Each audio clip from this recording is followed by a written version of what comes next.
Buenos días, mis queridos hermanos, que la paz de nuestro Dios les acompañe en este precioso día.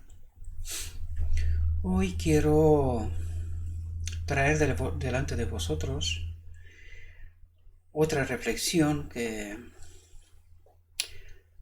creo que es muy importante. Por un lado, tengo que deciros que esta reflexión, este texto que vamos a analizar hoy, eh, me ha traído alegría por una parte, pero también tristeza por otra parte. Eh, Después de ver esta reflexión, seguramente que vais a entender mis palabras, ¿verdad? Eh, Me gustaría que empecemos eh, entendiendo el mensaje que Dios nos quiere transmitir y, y que podamos entender este mensaje de hoy. Creo que es importante. Todos los mensajes en realidad son importantes, ¿no? Pero hay ciertos mensajes que creo que tiene más relevancia que otros, puede ser. Lo digo desde perspectiva humana, ¿verdad? Porque toda la palabra de Dios es inspirada y es relevante, porque si no, no nos la mandaría Dios, ¿no? Bien, vamos a entrar en el texto, vamos a ver qué es lo que nos quiere decir nuestro Dios hoy. La reflexión la titulamos Todo verdadero seguidor de Cristo tiene un trabajo que hacer. Todo verdadero seguidor de Cristo tiene un trabajo que hacer. Dios le ha dado a cada hombre su trabajo, su obra, ¿verdad? Algunos apuntan ahora al rollo de la profecía de rápido cumplimiento y proclaman: prepárate, muestra tu obediencia a Dios guardando sus mandamientos. Este texto es el que en realidad me ha traído cierta tristeza, ¿no? Este no es el momento para que los mensajeros de Dios se detengan a apoyar a aquellos que conocen la verdad y que tienen todas las ventajas. Y aquí me ha sorprendido un poco el texto, ¿no? ¿Verdad? Porque lo que está diciendo en realidad es que en este tiempo final, porque ya tal como el texto nos revela, está hablando del tiempo final, ¿verdad? De nuestros días. Y dice que no es el momento para que los mensajeros de Dios, ¿verdad? Aquellos que Dios envía, se detengan a apoyar a aquellos que conocen la verdad, que están en la iglesia en realidad, y que tienen todas las ventajas. Es decir, tiene el espíritu de profecía, tiene la Biblia, tiene la historia detrás, lo tiene todo como para que puedan entender el mensaje que Dios nos envía y su obra, ¿verdad? Y esto me ha entristecido un poco, pero al mismo tiempo también me ha dado alegría, me ha recordado algo que de alguna manera me he olvidado, que tenemos que dar un mensaje al mundo. Y debo reconocer que en mis canales de YouTube tengo mucha gente que son católicos de otras iglesias, me doy cuenta por los mensajes que me mandan, ¿verdad? Y que me siguen, y que de una manera u otra me he olvidado de algún modo, ¿no? Me he dedicado a dirigirme sobre todo a mi iglesia, pero que al leer este mensaje me he dado cuenta que Dios dice que mi obra en realidad también es con la iglesia, ¿no? Pero que no tenemos que olvidar que tenemos que dar un mensaje al mundo. Y he tomado la decisión de procurar dirigirme más a mis hermanos de otras iglesias y gente que en realidad no pertenecen a una iglesia concreta, ¿no? Pero que sí que están buscando la verdad, ¿no? Intentar hacer que todo el mundo pueda entender este mensaje, ¿verdad? Así que a partir de hoy no mandaré más vídeos a mis hermanos. Me refiero al pequeño grupo que tenía y que me habían pedido que les manden por otras vías que no es el WhatsApp o el canal de Facebook que tengo, sino que a partir de hoy voy a tratar de dirigirme a todo el mundo, siempre y cuando el texto no hace especificación a la iglesia a la cual pertenezco. Así que todos aquellos que a partir de hoy desean seguir tendrán que suscribirse a uno de mis canales, y uno de ellos es el último mensaje del cuarto ángel, ¿verdad? Por eso lo llamamos así. Existe un canal en YouTube que se llama así. Pronto haré una página también específica en Facebook. De momento publico en mi Facebook personal. Así que invito a todos aquellos que hasta ahora recibían mis vídeos,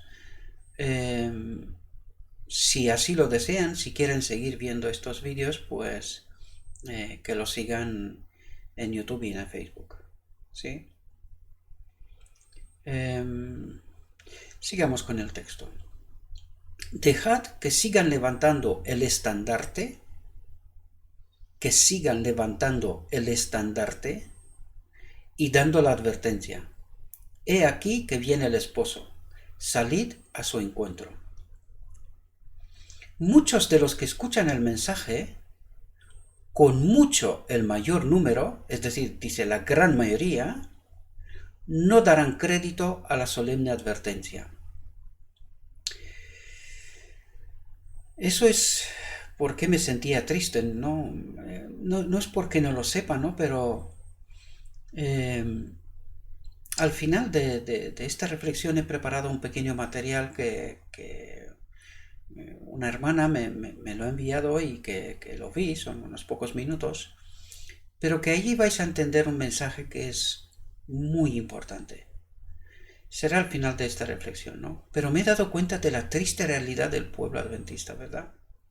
Porque fijaos lo que nos está diciendo. Muchos de los que escuchan el mensaje, con mucho el mayor número, es decir, la gran mayoría, no darán crédito a la solemne advertencia.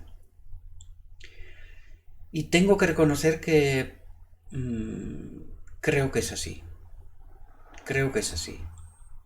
Incluso muchos de los que están cerca de mí, incluso personas a las que le envío estos materiales, que me lo han pedido y se lo he enviado, muchos de ellos no siguen, no siguen estos materiales, porque tengo mi forma de darme cuenta y me doy cuenta que no los ven.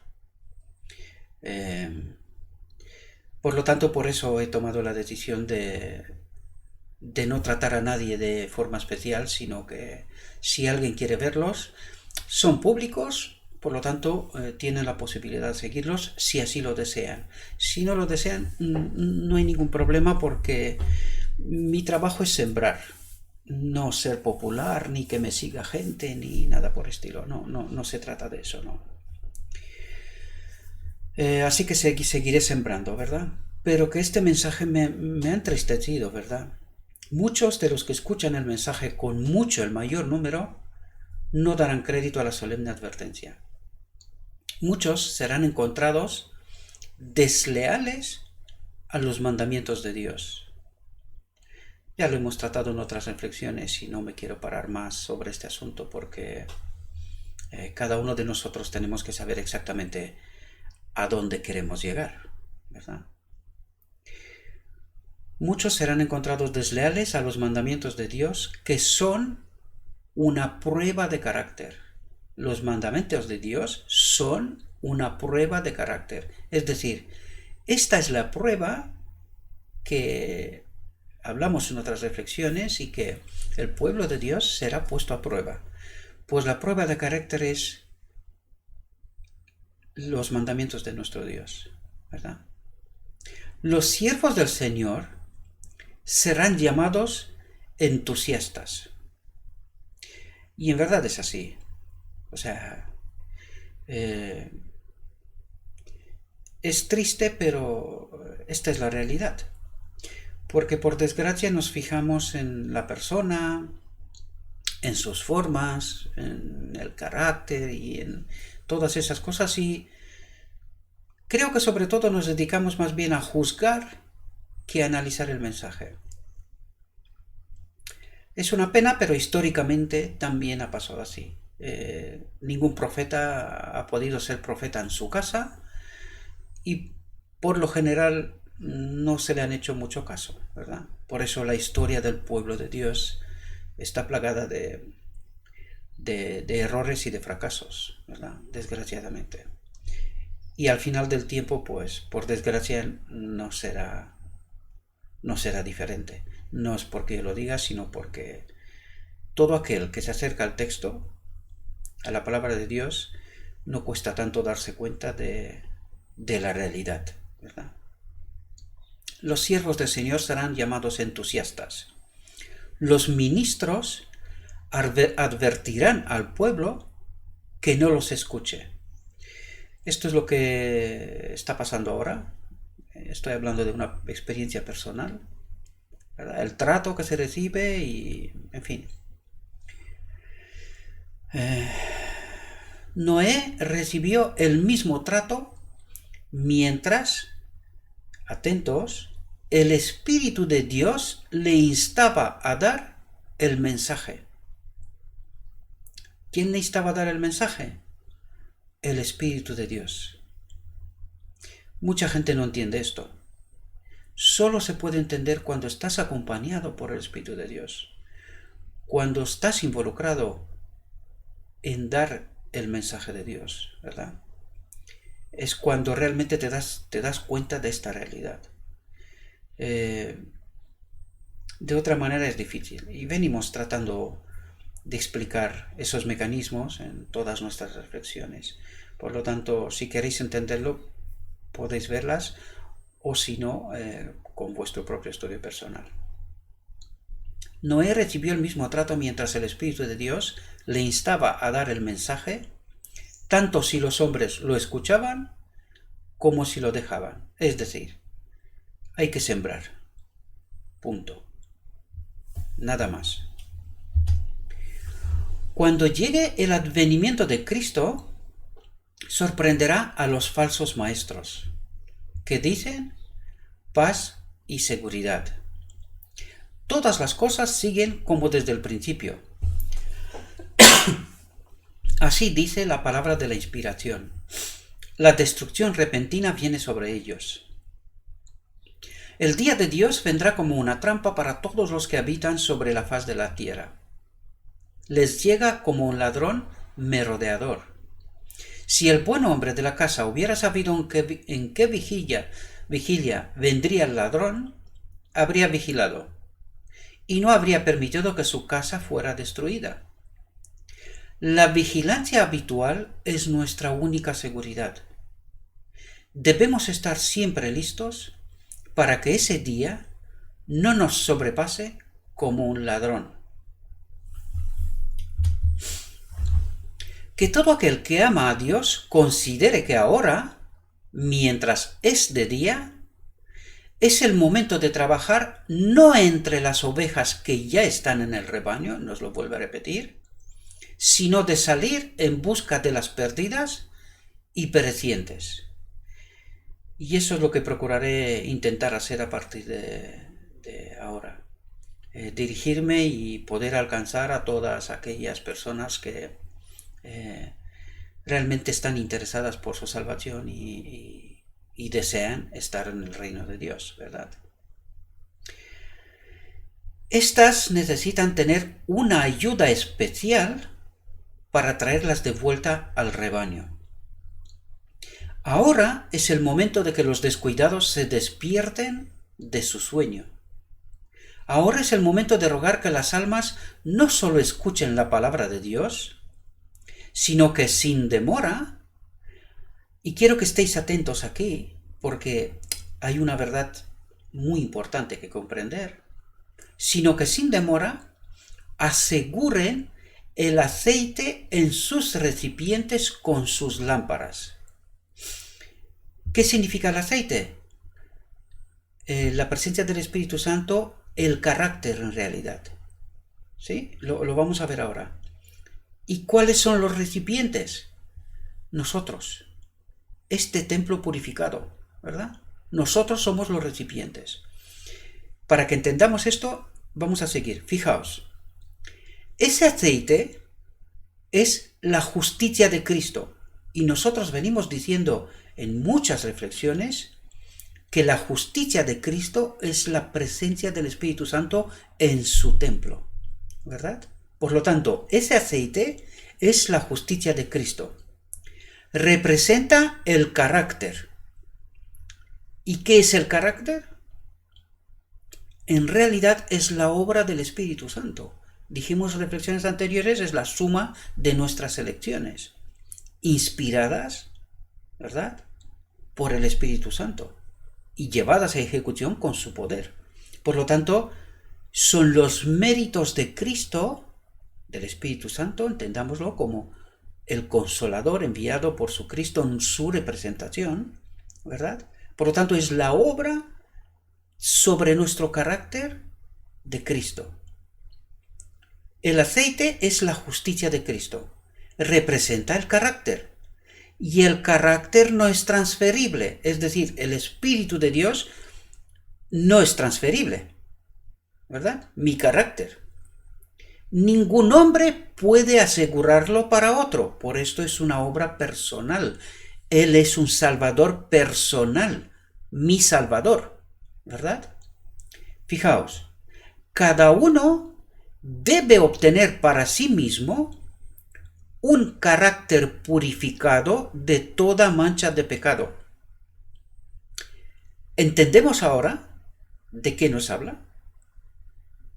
Nos habla del Espíritu Santo en ese templo purificado, ¿verdad? Porque nos dice, cada uno debe obtener para sí mismo un carácter purificado de toda mancha de pecado. Pero dice, debe obtener.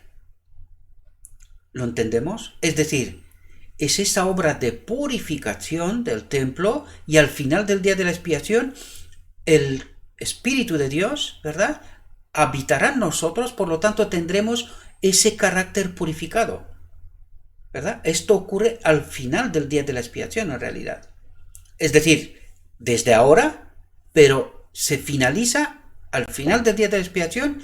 Una vez que el templo está purificado, el Espíritu Santo entra en este templo, habita en este templo. Por lo tanto, a partir de ese momento tendré un carácter purificado. Dejaré de pecar también. ¿Comprendemos?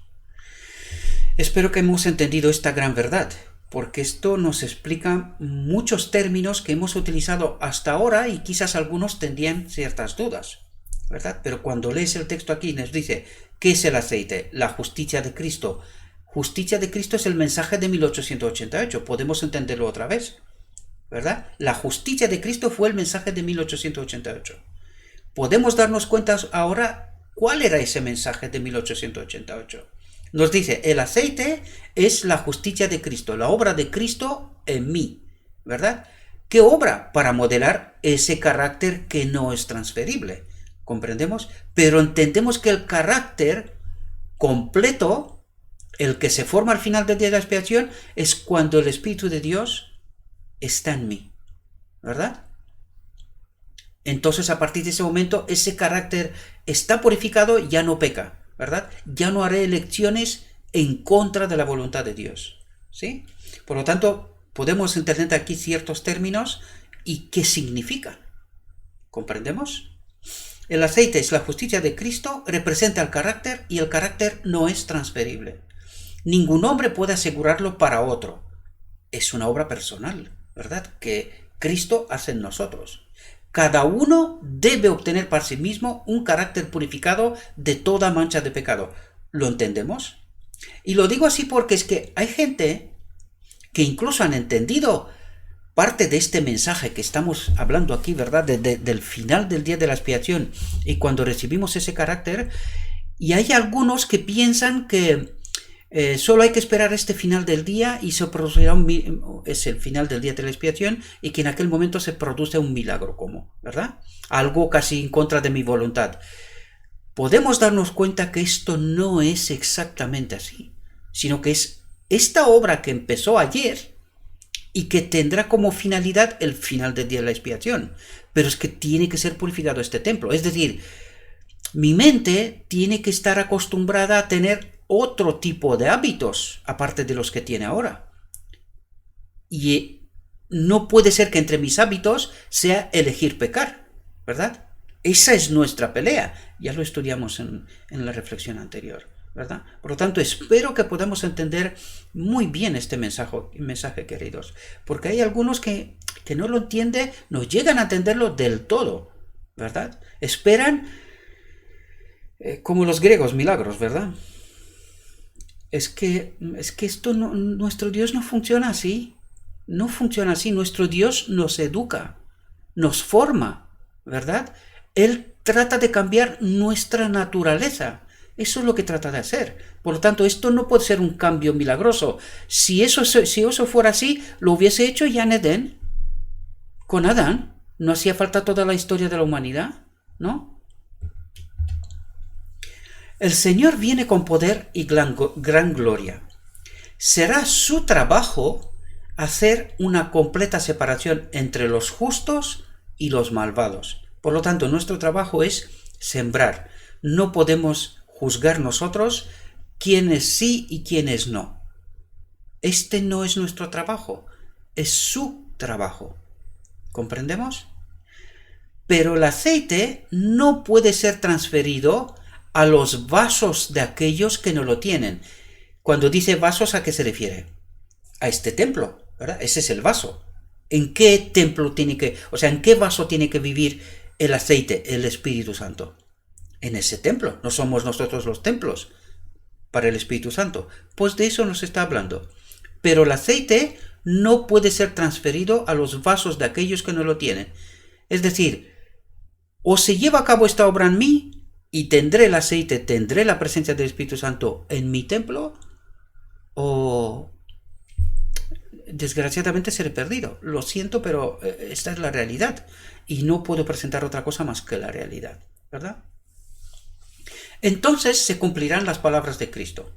2 mujeres están moliendo juntas, una será tomada y la otra dejada. 2 hombres estarán en el campo, uno será tomado y el otro dejado. Los justos y los malvados deben asociarse en la obra de la vida. Es interesante esta frase. Los justos y los malvados deben asociarse en la obra de la vida. Creo que deberíamos de estar muy atentos a ese texto, ¿verdad? Porque lo que en realidad quiere decir que los justos y los malvados en nuestros trabajos y en otras partes pues estamos todos juntos, ¿verdad? Pero en el término de asociarse, esto habrá que explicarlo un poco mejor, ¿verdad? Sí, pero hay que entenderlo mejor, ¿verdad? Pero el Señor lee el carácter. ¿Qué es lo que lee el Señor? El carácter. ¿Pero por qué lee el carácter? ¿Qué es lo que está buscando en el carácter? Su obra, queridos. Lo que Él está buscando es su obra. Y si no se ha hecho esta obra, por lo tanto, Él no ha sido dejado para que haga esta obra. El carácter es nuestro billete de entrada en el reino de Dios. Si allí encontrará su espíritu, pasaremos. Si no, desgraciadamente no. Esta es la realidad. No hay otra. Y no os puedo contar otra realidad más que lo escrito está. Eso es lo que tendremos que entender. Pero el Señor lee el carácter. Discierne quiénes son los hijos obedientes. Recordad la prueba, ¿verdad? Los mandamientos son la prueba. ¿Cuándo podemos guardar los mandamientos? Al final del día de la expiación, cuando el Espíritu habita en su templo, ¿verdad? Y esto es antes de que Cristo venga. ¿Comprendemos? Pero el Señor lee el carácter, discierne quiénes son los hijos obedientes que respetan y aman sus mandamientos. Por lo tanto, el Evangelio de la gracia aquí no entra. No tiene cabida. Esa gracia barata me refiero, ¿vale? Yo creo que lo entendáis muy bien, ¿sí? Bien, hasta aquí nuestra reflexión, pero como os prometí, tengo un pequeño material que me gustaría que lo vierais para que podamos entender muy bien eh, una realidad sobre la cual muchas veces no la tenemos presente, ¿verdad? Así que os invito a que veamos un material y que luego lo comentaremos. Finish with this story. We go to China from time to time, and we train leaders. And this time we brought up 22 leaders from the Hunan province, and they rode 13 hours on a train to get to a hotel that they came up 2 by 2 in these elevators so as to not draw any attention. And then they got to a hotel room, a little apartment room. It's only about 700 square feet. In the little living room, no air conditioning, hardwood floor, 22 sat there. I came in, and when you teach in China, you start at 8 in the morning and you don't get done till 5 at night. You teach the whole day. They were sitting there, all 22 of them, and I looked around and I said, now, if we get caught, what will happen to me? They said, oh, you'll get deported in 24 hours and we'll go to prison for 3 years. I said, you're kidding. How many of you have been in prison for your faith? Out of 22, 18 raised their hands. I thought, no way. And I looked at him and I said, you 22 people, how many people do you oversee? Because they were all of these small group leaders, underground church leaders in the Hunan province. I said, how many, if you counted up all the people under your jurisdiction, how many would it be? And they counted them up and they said, little over 20 million. I said, what? See, we forget there's 1.3 billion people in China. This is crazy. Well, I had 15 Bibles and I passed them out. Obviously 7 didn't get them. And I said, let's turn to 2 Peter chapter 1 and we're going to read it. And just then one lady handed hers to somebody next to her. And I thought, interesting. Well, we turned there anyway, and as we started reading it, I understood why she gave it away. She had memorized the whole thing. She just recited the whole chapter. When it was done, I went over to her at a break and I said, you recited the whole chapter. She says, oh yes, I've memorized many chapters. I said, where did you memorize so many chapters? She said, in prison. I said, you have much time in prison.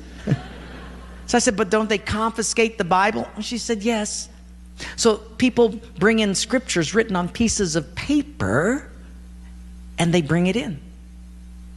So I said, but then if they find that piece of paper on you, won't they confiscate that? She said, oh yes, that's why you memorize it as fast as you can. Because even though they can take the paper away, they can't take what's hidden in your heart. I thought, wow. Well, after 3 days, you fall in love with these people. And when it was done, I said, how can I pray for you? I'm going to go back to America, and you guys have been just so wonderful. How can I pray for you? They said, you know, Wayne, you guys can gather like this whenever you want to in America. We can't. Could you pray that one day we'll be just like you? And I looked at him and I said, I will not do that. Big incredulous eyes looked at me and they said, why? I said, because you guys rode a train for 13 hours to get here. In my country, if you've got to drive more than an hour, people don't come. You sat on a wooden floor for 3 days. In my country, if people have to sit more than 40 minutes, they leave. You sat not only here for 3 days on a hard wooden floor, but you did it without air conditioning. In my country, if it's not padded pews and air conditioning, people don't often come back. In my country, we have an average of 2 Bibles per family.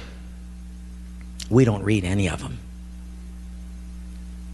You hardly have any Bibles, and you memorize them from pieces of paper.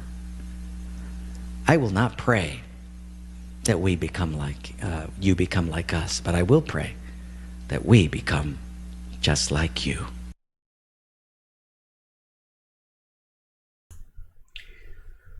No lo sé, mis queridos, si realmente hemos captado este mensaje. Es una realidad, queridos. Estamos viviendo tan acomodados, tan bien, Y por eso nuestro Dios, cuando empezamos esta reflexión, nos decía que dejemos de dirigirnos a los que ya están en la iglesia y que están adormecidos en realidad, que están desinteresados de este mensaje, lo tienen a mano. Y como decía aquí, tenemos varias Biblias en nuestra casa, pero no nos las leemos. Y otras gentes que no la tienen, cuando la alcanza, la memoriza. Ahora yo os haría una pregunta seria y haría una pregunta seria porque quiero estar incluido en esto. Queridos, imaginémonos que todos estemos juntos y por obras deberíamos de estar en el cielo. ¿Creéis que nosotros tenemos alguna posibilidad frente a esta gente de entrar? Reflexionemos sobre esto, mis queridos hermanos, porque en este mundo occidental nos hemos acostumbrado a vivir bien, y eso nos ha conducido a olvidar de nuestro Dios, a olvidar de la realidad de la desgracia del mundo en el cual vivimos. La mayoría, la gran parte de este mundo, la gente pasa hambre. Le falta hasta un sitio donde sentar la cabeza. Viven con peligros constantes. Y nosotros no paramos de quejarnos, ¿verdad? Y como decía en este pequeño material, y que es la realidad. En otro día había una película que duraba 3 horas. Una película 3 horas.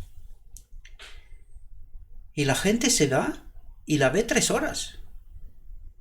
Y como estaba diciendo este hombre, si el culto dura más de 40 minutos, 1 hora, ya no tenemos paciencia. Realmente no nos damos cuenta de cuál es nuestra auténtica condición y situación, queridos y queridas también. Por favor, reflexionemos profundamente de qué tipo de cristianismo vivimos, qué tipo de cristiano soy yo. Abrir nuestra mente y intentar pensar de cómo se vive en otras partes del mundo. Y yo sé que mucha gente a la cual me dirijo vive en América Latina, en zonas difíciles, complicadas, y en otras partes del mundo también, ¿verdad? En donde no se vive tan cómodamente, o al menos la gran mayoría de la gente no vive tan cómodamente. No es porque en España la gente vive tan cómodamente. La realidad no es esa, pero se vive algo mejor que en otras partes del mundo, ¿verdad? Pero que deberíamos de reflexionar sobre estas cuestiones, mis queridos hermanos. Y cuando lee esta reflexión, cuando lee ese texto, ¿verdad? Porque siempre os he dejado las referencias para que podáis ir a buscar vosotros mismos, y os dais cuenta del cuadro. Dios está diciendo, déjalos. Los que están en la iglesia ya lo tienen todo lo que necesitan. Vete y predícale a otros, ¿verdad? Porque estos ya se creen que ya lo tienen todo. Este es un mensaje que viene de lo alto, queridos. Y lo que en pocas palabras diría yo, nuestro Dios está harto de nuestra actitud. Este es el cuadro de esta reflexión, sintetizado en pocas palabras. Nuestro Dios está harto de nuestro cristianismo. Pensemos profundamente, mis queridos. Y como empezó este texto, Dios a cada hombre ha dado su trabajo. Hagámoslo. Le pido a nuestro Dios que Él nos envíe su Espíritu, que nos capacite, que impresione nuestra mente y que seamos capaces, queridos hermanos, de entender la realidad del mundo en el cual vivimos. Os deseo un próspero día y que todo lo que os he dicho, os lo he dicho en nombre de Cristo Jesús. Amén.